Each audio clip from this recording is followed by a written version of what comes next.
अच्छा जी, अब हम करने लगे हैं एक्सरसाइज नंबर 1.1। जैसे कि आप एक्सरसाइज नंबर 1.1 में पढ़ चुके हैं कि ऑर्डर क्या होता है और मैट्रिक्स क्या होता है। अब 1.2 है, उसमें हमने करना है कि ये कुछ मैट्रिक्स दिए हुए हैं। जैसे क्वेश्चन नंबर 1 है, आपने बताना होगा कि मैट्रिक्स ए क्या है, रेक्टेंगुलर है कि स्केलर है। तो आपने इसमें से उसकी प्रॉपर्टीज़ बतानी होगी। तो सबसे पहले हमें पता होना चाहिए कि प्रॉपर्टीज़ क्या क्या हैं मैट्रिक्स की। तो अब सबसे पहले हम करते हैं प्रॉपर्टीज इसकी।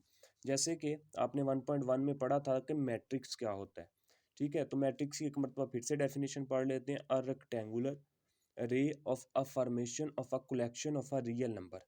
कोई भी कुछ रियल नंबर्स हैं, जैसे कि फॉर एग्जांपल हम कह देते हैं 1 2 3 4।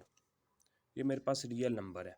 अगर इनको मैं एक क्लोज ब्रैकेट में बंद कर देता हूँ, ये वाली ब्रैकेट में, ये देखें 1 2 3 4, तो आप इसको कहेंगे कि ये एक मैट्रिक्स बन गया। अब ये कौन सा मैट्रिक्स बना है, ये डिपेंड करेगा इसकी कुछ प्रॉपर्टीज़ के ऊपर। जैसे कि अब इसके कुछ टाइप्स हैं, जैसे हम कर लेते हैं। सबसे पहले है रेक्टेंगुलर मैट्रिक्स और square matrix.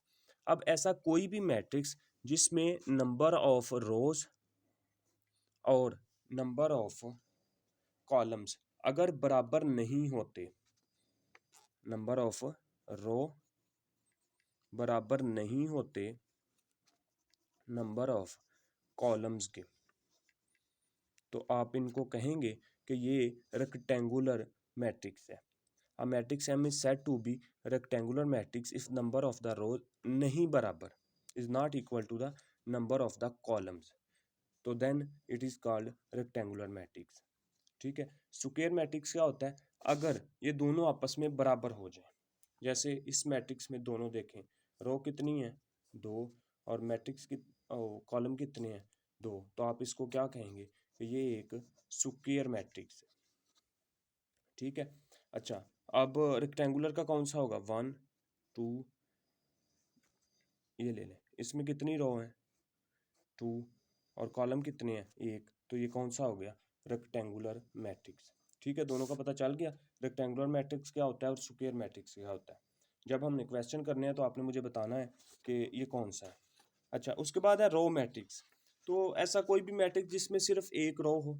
A matrix M is said to be a row matrix if M has only one row. जैसे कि ये दिखाया गया कि ए 1 2 3, तो इसमें सिर्फ एक ही रो है। ठीक है।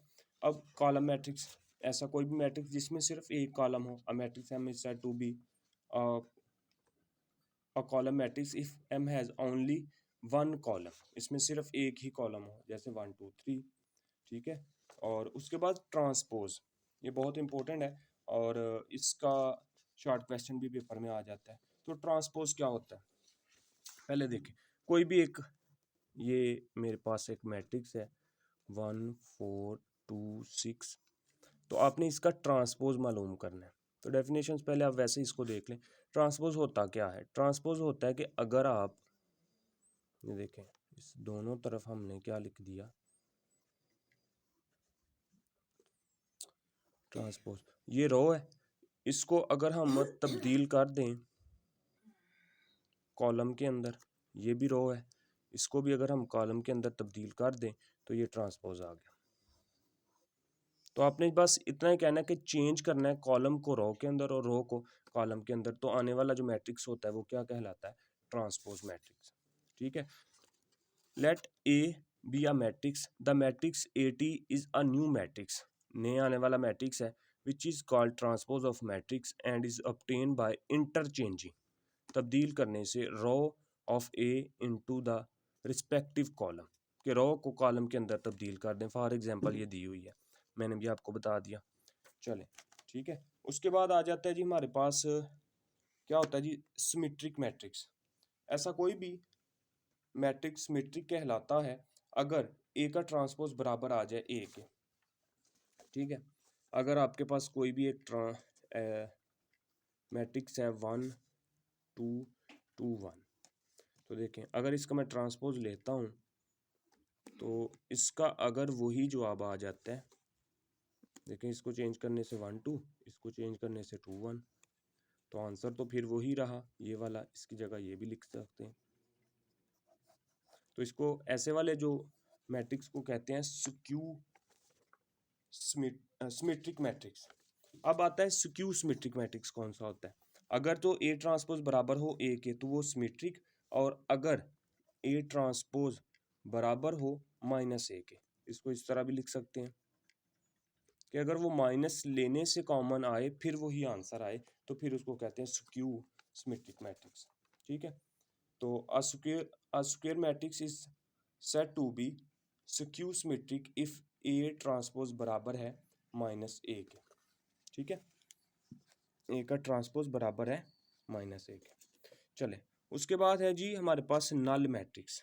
नल मैट्रिक्स कौन से होते हैं और नेगेटिव मैट्रिक्स कौन से होते हैं।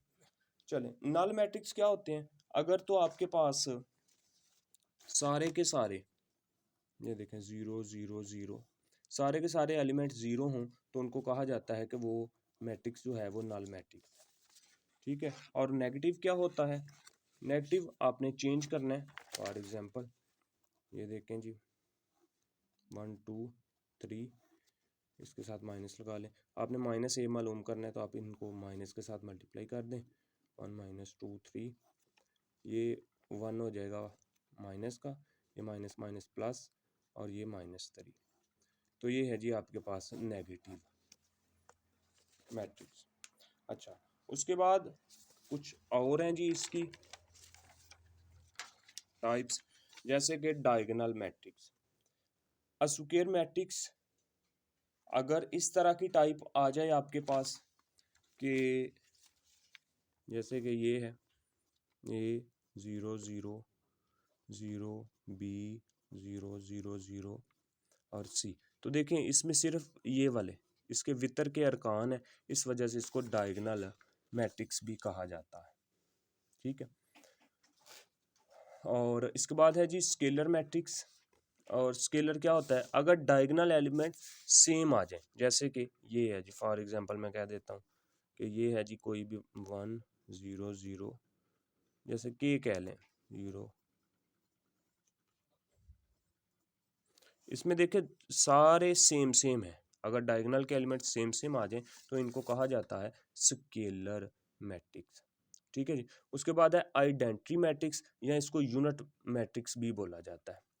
ठीक है, तो अगर आपके पास जो डायगोनल के एलिमेंट्स हैं जैसे ये वाले, उसमें तो सेम सेम आता था स्केलर में, इसमें डायगोनल के एलिमेंट सिर्फ 1 हों, सेम सेम भी हों लेकिन साथ 1 भी हों, जैसे ये वाला, तो ये कहलाता है यूनिट या आइडेंटिटी, वाहद से निकला है। ठीक है, तो ये कुछ इसकी प्रॉपर्टीज हमने कर ली, टाइप्स कर ली हमने। अब आपने मुझे बताना है कि ये वाला कौन सा है। शाबाश, तो ये कौन सा होगा, नल नल मैट्रिक्स। कैसे पता चला, क्योंकि अभी हमने प्रॉपर्टीज में पढ़ा है कि ऐसा कोई भी जो होता है कि जो आपके पास तमाम जो एलिमेंट है उसके अगर 0 हों तो वो नल मैट्रिक्स होता है। ठीक है, अब बी बताएं कौन सा है।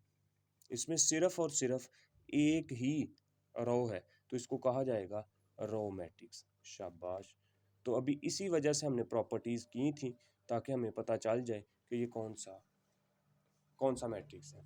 अब ये वाला बताएं जल्दी जल्दी। ये देखें सी, तो सी है जी 4 0 और 6, तो इसमें सिर्फ और सिर्फ एक कॉलम है, इस वजह से इसको क्या कहते हैं जी, कॉलम मैट्रिक्स। तो जिसको अब डेफिनेशन सही से याद हो गई है वो कर सकता है। ठीक है, उसके बाद हम लोग क्या करते हैं जी कि आपने बताना होगा कि ये वाला कौन सा है। ठीक है, तो अब आप बता देंगे। अभी अभी हमने पढ़ा है कि जिसमें डायगोनल के एलिमेंट सेम सेम हो उसको कहा जाता है यूनिट मैट्रिक्स। कौन सा, यूनिट मैट्रिक्स। अच्छा, ये वाला कौन सा है, इसमें सिर्फ 0 है तो ये नल है। ठीक है, और इसमें सिर्फ एक ही कॉलम है, इस वजह से इसको कॉलम मैट्रिक्स कहा जाएगा। ठीक है, चलें जी। अच्छा, उसके बाद दूसरा क्वेश्चन है, उसमें भी आपने बताना है कि ये कौन सा है। ठीक है, तो आपको मैंने अभी बताया था कि ऐसा कोई भी मैट्रिक्स जिसमें नंबर ऑफ द रो बराबर ना हो नंबर ऑफ मैट्रिक्स और नंबर ऑफ कॉलम्स, तो उनको कहा जाता है रेक्टेंगुलर मैट्रिक्स। कौन सा मैट्रिक्स? Rectangular matrix. तो ये देखें, ये फिर आप क्या लिखेंगे इसमें कि ये है जी मेरे पास रेक्टेंगुलर मैट्रिक्स। ठीक है, अब ये कौन सा है? ये अभी आपने पढ़ा है, ये कॉलम है। ठीक है, कॉलम मैट्रिक्स। और ये साथ साथ आप ये भी कह सकते हैं कि ये रेक्टेंगुलर बी है, क्योंकि इसमें भी नंबर ऑफ द रो बराबर नहीं है नंबर ऑफ कॉलम्स के। ठीक है, तो ये आ जाएगा मेरे पास कॉलम मैट्रिक्स। अच्छा, अब ये बताएं, देखें इसमें नंबर ऑफ रो बराबर है number of column, 2 multiply by 2। ठीक है, तो इसको क्या कहा जाता है? इसको कहा जाता है जी स्क्वायर, स्क्वायर मैट्रिक्स। और ये वाला कौन सा है? अभी आपने किया, ये यूनिट मैट्रिक्स भी है और ये स्क्वायर मैट्रिक्स भी है। क्यों? क्योंकि इसमें देखें 2 बाय 2 का ऑर्डर है और वैसे भी डायगोनल एलिमेंट 1 1 है। और ये वाला कौन सा है? शाबाश, ये भी रेक्टेंगुलर है। क्यों? क्योंकि इसका ऑर्डर बताएं कितना है, 3 बाय 2। तो ये भी क्या हो जाएगा? रेक्टेंगुलर। तो जिसको प्रॉपर्टीज की समझ आ गई है वो अब खुद ही बताता जाएगा। ठीक है, अब ये वाला बताएं जी। इसमें पहली बात तो ये है कि इसमें सिर्फ एक रो है, तो एक तो ये हो गया जी रो मैट्रिक्स। दूसरा, ये रेक्टेंगुलर भी हो सकता है क्योंकि इसमें नंबर ऑफ कॉलम बराबर नहीं है नंबर ऑफ रोज के। अच्छा, ये वाला कौन सा है जी? 7 वाला। ठीक है, इसमें एक तो आप कह सकते हैं कि ये कॉलम मैट्रिक्स है क्योंकि इसमें सिर्फ एक ही कॉलम है। ठीक है, और दूसरा ये रेक्टेंगुलर भी हो सकता है क्योंकि नंबर दोनों नहीं बराबर। अच्छा, ये वाला कौन सा है जी? ठीक है, ये देखें, ये स्क्वायर है क्योंकि इसमें देखें 3 रो हैं और कॉलम भी कितने हैं? 3। तो इसको क्या कहा जाता है जी? ये स्क्वायर मैट्रिक्स है। ठीक है जी, चलिए अब ये वाला लास्ट वाला बताएं। शाबाश, तो ये नल मैट्रिक्स होगा। क्यों नल? क्योंकि इसमें सारे एलिमेंट क्या हैं? 0 हैं, और वैसे ये रेक्टेंगुलर भी हो सकता है। चलिए शाबाश। अब आते हैं क्वेश्चन नंबर 3 के ऊपर। क्वेश्चन नंबर 3 में भी आपने बताना होगा कि ये कौन सा है। तो प्रॉपर्टीज जिसने की हैं वो तो कर सकता है। ठीक है, तो चलें, तो बताएं हैं जी ये कौन सा है। तो सबसे पहले तो आप इसको क्या कह सकते हैं? ये स्केलर है। क्यों? क्योंकि इसके डायगोनल एलिमेंट क्या है? सेम सेम है, और दूसरे एलिमेंट 0 है। तो आप इसको क्या कहेंगे कि ये जी स्केलर मैट्रिक्स है। स्केलर मैट्रिक्स, शाबाश। ठीक है, और वैसे ये स्क्वायर मैट्रिक्स भी हो सकता है, लेकिन हमने जो ज़्यादा करीब प्रॉपर्टी है वो बतानी है। अच्छा, ये वाला कौन सा होगा? ये वाला आपके पास डायगोनल एलिमेंट है, डायगोनल मैट्रिक्स है। क्यों डायगोनल है जी? बताएं जी, क्यों डायगोनल है? डायगोनल इस वजह से है, इसके जो नॉन डायगोनल एलिमेंट है एक तो 0 है, और जो डायगोनल है उसमें कुछ ना कुछ अरकान इसके मौजूद है। अच्छा, ये वाला कौन सा है? ये वाला आइडेंटिटी भी कह सकते हैं और इसको यूनिट मैट्रिक्स भी कह सकते हैं, क्योंकि इसके जो डायगोनल है वो 1 1 है। ठीक है, अच्छा ये वाला कौन सा है? ये फिर से डायगोनल आ गया, क्योंकि डायगोनल की डेफिनेशन पढ़ी थी कि डायगोनल में कोई ना कोई एक एलिमेंट होना चाहिए जो सिफर ना हो। तो इसमें 3 ऐसा है जो सिफर नहीं है, तो ये भी एक डायगोनल एलिमेंट आ गया जी, मैट्रिक्स, सॉरी। ठीक है, अब आखिरी वाला बताएं। तो इसको थोड़ा सा पहले सॉल्व कर लेते हैं। जैसे 5 माइनस 3 तो कितना रह गया? 2। सिफर का सिफर, सिफर का सिफर, 1 + 1 कितना होता है? 2। तो आप इसको क्या कह सकते हैं जी? देख लें क्या बन गया। 2 2 सेम है, तो स्केलर की प्रॉपर्टी क्या होती है कि अगर दोनों सेम सेम हो तो इसको हम क्या कह सकते हैं? ये जी स्केलर मैट्रिक्स है। ठीक है, चले अब चौथा क्वेश्चन है हमारे पास, कहता है फाइंड द नेगेटिव मैट्रिक्स। तो इनके अपने नेगेटिव मैट्रिक्स मालूम करने। तो जैसे कि मैंने डेफिनेशन में भी करवाया था, तो आप बता सकते हैं इसका नेगेटिव क्या होगा, ये मालूम करना है। तो क्या करेंगे? -a। ठीक है, इसको भी आपने माइनस के साथ ज़रब दे दी। तो ये माइनस होगा तो क्या हो जाएगा, -1, 0 के साथ मल्टीप्लाई किया तो 0 ही, माइनस माइनस प्लस, तो ये जी -a का जवाब आ गया। तो ये है जी मेरे पास नेगेटिव मैट्रिक्स ऑफ ए। अब नेगेटिव मैट्रिक्स ऑफ बी मालूम करें, शाबाश, जल्दी जल्दी। ये देखें क्या करेंगे, बी को भी माइनस के साथ मल्टीप्लाई कर दिया, इधर भी माइनस के साथ कर दिया, 3 -1 2 1। ये जब माइनस के साथ मल्टीप्लाई होगा तो ये कितना हो जाएगा, माइनस, ये भी माइनस, ये माइनस माइनस प्लस, और ये माइनस, तो ये आ जाएगा नेगेटिव मैट्रिक्स ऑफ बी। चले अब हमने मालूम करना है नेगेटिव मैट्रिक्स ऑफ सी, तो सी का भी मालूम कर लेते हैं। ये देखें, ठीक है, सी के साथ दोनों तरफ माइनस लिख दिया, और आपने पढ़ी है डेफिनेशन नेगेटिव की कि वो क्या करता है, वो चेंज करता है जो भी आपका साइन होता है। ये प्लस है तो क्या हो जाएगा माइनस, ये भी प्लस है तो माइनस, ये भी प्लस है तो माइनस, और ये भी क्या हो जाएगा माइनस, तो ये आ जाएगा आपके पास माइनस। चलिए अब डी का बताएं आप, जल्दी जल्दी, ठीक है। डी का अगर आपने बताना है तो क्या कर सकते हैं, डी के साथ दोनों तरफ मल्टीप्लाई कर दिया, ये भी माइनस हो जाएगा, इधर भी माइनस आ जाएगा, -3 2 -4 5, ठीक है। जब माइनस के साथ मल्टीप्लाई किया तो माइनस माइनस प्लस, ये भी minus minus plus, plus minus minus, और प्लस माइनस, जिसके साथ कुछ ना हो उसके साथ माइनस होता है, प्लस होता है, और प्लस माइनस माइनस हो जाए। अच्छा जी, इसके बाद ई का बताएं जी, नेगेटिव मैट्रिक्स ऑफ ई मालूम करना है। तो आप देखें दोनों तरफ माइनस के साथ मल्टीप्लाई कर दिया, -5 2 3, प्लस माइनस जिसके साथ कुछ ना हो प्लस होता है, तो ये प्लस माइनस क्या हो जाएगा माइनस, ये भी माइनस, और माइनस माइनस प्लस, और ये भी क्या हो जाएगा माइनस, ठीक है। तो ये नेगेटिव मैट्रिक्स आ गया। ये तो था क्वेश्चन नंबर 4 जिसमें नेगेटिव मैट्रिक्स मालूम करना था। अब हम करते हैं क्वेश्चन नंबर 5, ट्रांसपोज लेना है। तो जैसे कि आपने किस डेफिनेशन में किया था कि ट्रांसपोज क्या होता है, तो सबसे पहले तो इसका हमने मालूम क्या करना है जी, ट्रांसपोज ऑफ ए। चले तो सोल्यूशन, अब दोनों तरफ आप ट्रांसपोज का साइन डालें, 0 1 -2।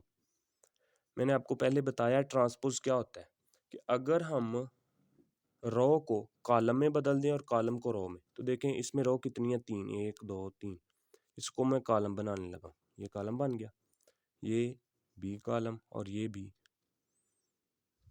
ठीक है। तो ये आपके पास ट्रांसपोज आ गया, इतना सा जवाब है। अच्छा बी का ट्रांसपोज जल्दी जल्दी आप बनाएं, बन गया, चलें शाबाश। देखें जी बी का ट्रांसपोज क्या आएगा जी मेरे पास, 5 1 -6, ठीक है, इधर भी ट्रांसपोज आ गया। देखें ये क्या है, एक रो है, अगर इसको कॉलम बना दिया जाए 1 -6, तो ये मेरे पास ट्रांसपोज आ जाएगा। कॉलम को आपने किस में, रो में बदलना है, रो को कॉलम में, किसी एक को काम कर लें तो आपके पास वही आ जाए। चलें इसका पार्ट नंबर 3 है जी सी, के बताएं सी का मैट्रिक्स, वो ट्रांसपोज मैट्रिक्स कौन सा होगा, ठीक है। सी का ट्रांसपोज आपने मालूम करना है। चल दोनों तरफ ये लिख लिया, 1 2 2 -1 3 और 0, इधर भी आपने ट्रांसपोज लिख लिया। देखें ये रो है, इसको कॉलम बना देते हैं, ये भी रो है, इसको कॉलम बना दें, ये भी रो है, इसको कॉलम बना दें, ये ट्रांसपोज आ गया सी का। डी का बताएं, डी का ट्रांसपोज लें जी, ये कौन सी बात है, डी का ट्रांसपोज हम इस तरह मालूम कर लेते हैं, दोनों तरफ ट्रांसपोज लिखा, ठीक है, ये वैसे का वैसे ही। ये देखें ये रो है, इसको कॉलम बना दें, ये भी रो है, इसको भी कॉलम बना दें, तो ये डी का ट्रांसपोज आ गया। चलें ई का जी ट्रांसपोज बताएं, शाबाश, ये लें जी ई का ट्रांसपोज 2 3 -4 5 ट्रांसपोज वैसे का वैसे ही। अब देखें, ये रो है और ये कॉलम, फिर से ये रो है, ये क्या बन गया, कॉलम, तो ये आपके पास आ गया ई का ट्रांसपोज। चलें, अब ये लास्ट वाला है, इसका बताएं जी एफ का ट्रांसपोज क्या होगा। ठीक है, तो एफ का ट्रांसपोज मालूम कर लेते हैं। 1 2 3 4, ये वैसे का वैसे ही। चले, ये रो है, इसको कॉलम बनाएं, ये भी रो है, इसको कॉलम बनाएं, तो ये आपके पास आ जाएगा एफ का ट्रांसपोज। ठीक है, तो ये था क्वेश्चन नंबर 5। चलें, अब इसका एक आखिरी क्वेश्चन है, क्वेश्चन नंबर 6, हम वो करते हैं। कहता है वेरीफाई डैट इफ ए, अगर ये है बी ये है, तो आप ये मालूम करें कि एक ट्रांसपोज का ट्रांसपोज ए होता है। ये एमसीक्यूज भी आ जाता होता है कि डबल ट्रांसपोज लिया जाए तो फिर वही आ जाता है आंसर। तो देख लेते हैं किस तरह होता है। तो हम क्या करते हैं, लेफ्ट हैंड साइड ले लेते हैं। लेफ्ट हैंड साइड क्या है कि डबल ट्रांसपोज। आपने कुछ भी नहीं करना, आप देखें, एक ही जगह ए लिखें, एक ही क्या है कीमत 1 2 0 1, ये वाला ट्रांसपोज और इसके ऊपर ये वाला ट्रांसपोज। तो अभी आपने ट्रांसपोज की डेफिनेशन भी पढ़ी है और ट्रांसपोज के क्वेश्चन भी किए हैं। तो देखें, ट्रांसपोज क्या करता है, रो को कॉलम या कॉलम को रो। देखिए, ठीक है, तो एक ट्रांसपोज तो हल हो गया, एक आपके पास बाकी, इसको अब हल कर लेते हैं। फिर से ये रो है, ये कॉलम, ये रो है, ये क्या बन गया, कॉलम। दूसरा ट्रांसपोज भी हल हो गया, तो ये लेफ्ट हैंड साइड आ गई। अब राइट हैंड साइड क्या है वो देखें, कौन सी है, ए, और ए का जवाब क्या है, कीमत 1 2 0 और 1, दोनों का आंसर सेम है। तो आप क्या कह सकते हैं, लेफ्ट हैंड साइड बराबर है किसके, राइट हैंड साइड के, मतलब ये प्रूफ हो गया हमारे पास। इसी तरह अब आपने बी वाला प्रूफ करना है। चलें जी, इन दोनों को वैसे ही लेके सॉल्व कर लेते हैं। आप left hand side right hand side अगर नहीं भी लेना चाहते, वैसे सॉल्व करना चाहते हैं तो वैसे कर लेते हैं। जैसे कि बी की कीमत वैसे की वैसे ही लिखें आप, 1 1 2 0, ये ट्रांसपोज पहला, और एक और है ट्रांसपोज, इधर बी को वैसे ही रहने दें। बी की कीमत क्या है, 1 1 2 0। ठीक है, चलें पहला ट्रांसपोज लेते हैं। तो आपको पता है ट्रांसपोज क्या होता है कि ये रो है, इसको कॉलम बना दें, ये वाली रो को भी आप क्या बना दें, कॉलम, ऊपर एक ट्रांसपोज बच गया। देखें, ये वाला सॉल्व किया, ये वाला बच गया था, और ये वैसे का वैसे ही लिखे। ठीक है, अब इसका दोबारा से ट्रांसपोज लेंगे तो क्या हो जाएगा, ये रो है, ये कॉलम बन गया, ये भी रो है, ये भी क्या बन गया, कॉलम। तो ये आपके पास आ गया 1 2 1 और 0। ठीक है, देखें दोनों सेम सेम आ गए, तो प्रूव हो गया कि बी का ट्रांसपोज का डबल ट्रांसपोज बराबर है बी के। ठीक है, आप इसको भी इस तरह कर सकते हैं, ये दोनों देख सकते हैं। तो ये थी आज की हमारी एक्सरसाइज 1.2। शाबाश।